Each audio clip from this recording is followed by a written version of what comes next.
log properties. We're going to do log properties. You've seen this before. I'm sure it's going to be kind of a review for you. So there's 3 log properties, but there's one that's super important that's not on here, and that's what I'm going to start out with. So in this little blank spot right here on the top of page 12, write this down.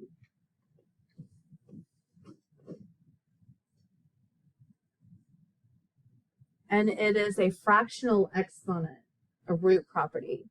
So if you have a square root, or I'm sorry, any root, remember you can write it without the root sign. It's just going to have a fractional exponent, and the denominator is the root. All right, so we totally are going to need to know that. That's one of our key features for this section. Let's go ahead and review these 3 power properties. I'm sorry, these 3 logarithm properties. The power property is the one at the bottom. I'll just start there since I said power. So if you notice, x is being raised to an exponent right here. We can actually take that exponent p and drop it in front of the word log. And that's going to be super helpful for us next week when we actually start solving. But remember, if there's a power, it can be dropped in front of the word log. All right, if you are looking at a log and 2 numbers are being divided, you can just break that up with a minus sign. So this could be log base b x minus, because y is underneath the fraction bar, log base b of y. On the flip side, if 2 things are being multiplied together, then we can expand it out by adding. So this x times y, this can be log base b x plus log base b y. So if it's being multiplied, we are adding. If it's being divided, we are subtracting. And remember, there's a power that can hop back and forth in front of the word log or after as a superscript, as an exponent. All right, one more thing before we hop into this. We're going to be expanding and condensing logs. What you wrote down on the right side of the equal sign, this is expanded form. Also, when we wrote our little rule right here as a fractional exponent, this is expanded form. What was already printed on the packet on the left side of the equal sign, that's condensed form. So all of these are condensed. And I'll just write this out here.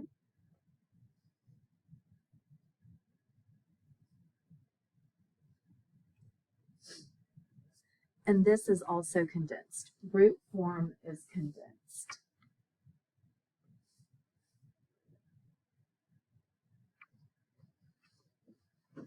All right.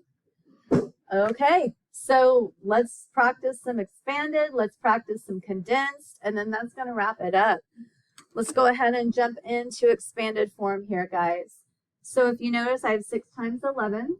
So to expand this out, it's going to be log 6 plus, because it's being multiplied, log 11.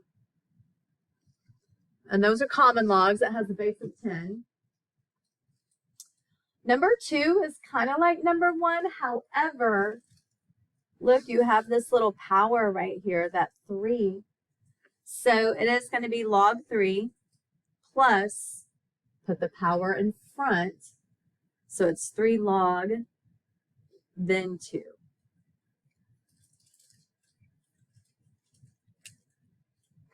So this 3 right here was an exponent. All right, next one, number 3. Number 3, we're going to have a minus. But before I jump into number 3, y'all glance down at number 6. They're different. Number 3, that exponent's going to go both to the numerator and the denominator. In number 6, the 4 is just in the numerator. That is how important parentheses are in this unit. So there are parentheses, which means that 6 is going both to the numerator and the denominator. Let's go ahead and write 6 first because it is a power. So it's going to be 6 log base 6. of the numerator, which is 6. Now write a minus sign to start tackling the denominator. So minus, put the power in front, 6 log base 6 of 5. Bless you. All right, number 4. I see multiplication, so I know I'm going to have a plus sign. And everything is in parentheses, so both the A and the B are raised to the power of 2, which means you have to write the 2 first for both of them. So 2 log base 3 of A plus 2 log base 3 of B.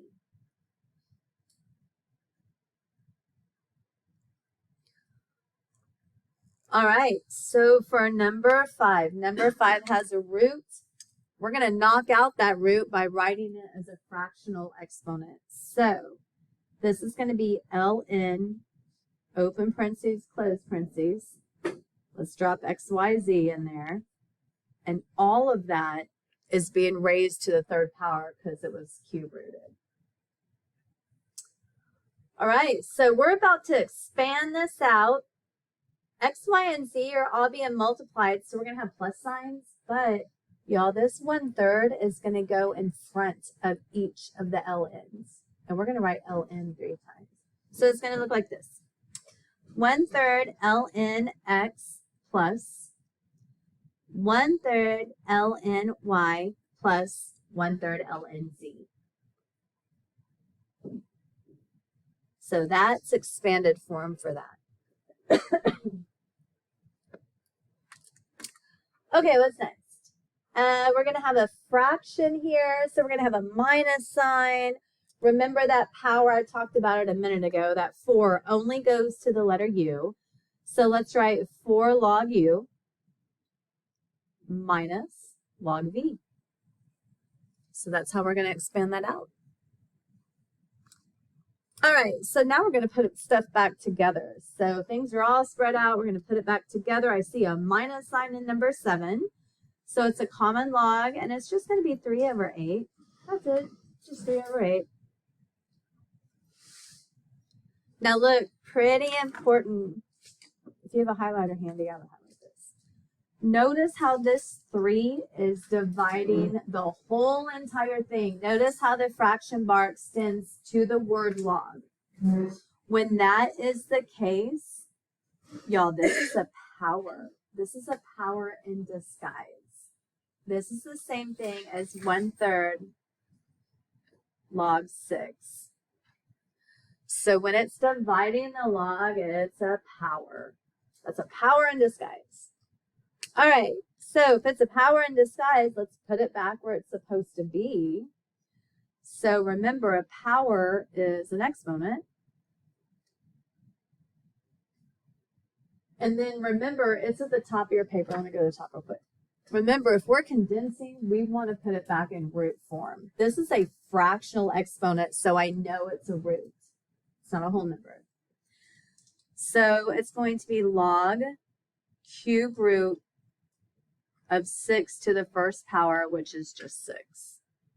So that's condensed form. All right, let's take a look at number 9.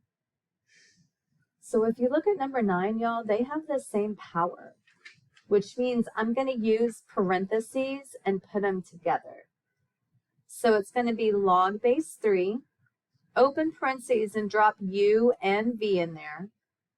Now remember, they're both being raised to 6. So that's going to be condensed form.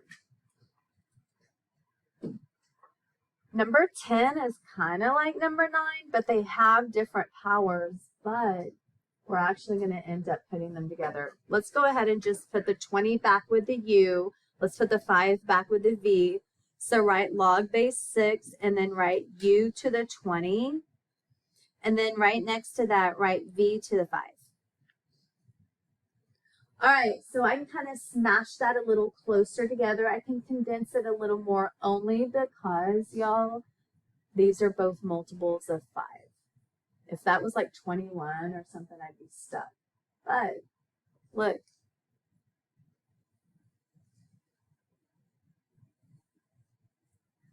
See how I condensed it? If I distributed that 5, I'd end up with u to the 20 and v to the 5th power. So a prettier, cleaner, condensed form for number 10 looks like this with the parentheses.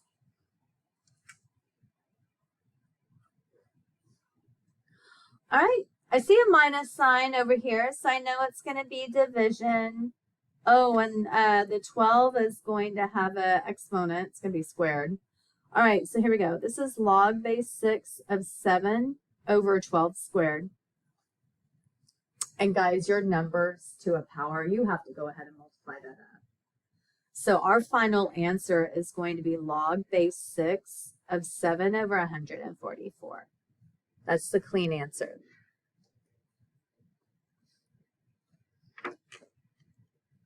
All right, look, number 12. Number 12 has that same situation going on that number 8 did. The whole entire thing is being divided by 3, which means this is 2/3 natural log of 7. When I divide it all by 3 or any number, y'all, that's like a teacher trick. I'm just trying to trick you. Don't fall for it. So when the whole entire thing's divided, it is a power. All right, speaking of that power, let's go ahead and start putting this stuff back together. So write ln 7 and then go ahead and put the 2/3 as an exponent. That's a fractional exponent. You're going to have a root in your answer. The bottom number is the root, so we're going to draw a cube root symbol. The top number is what 7 is actually being raised to. So 7 is being squared. So our final answer is the cube root of 49.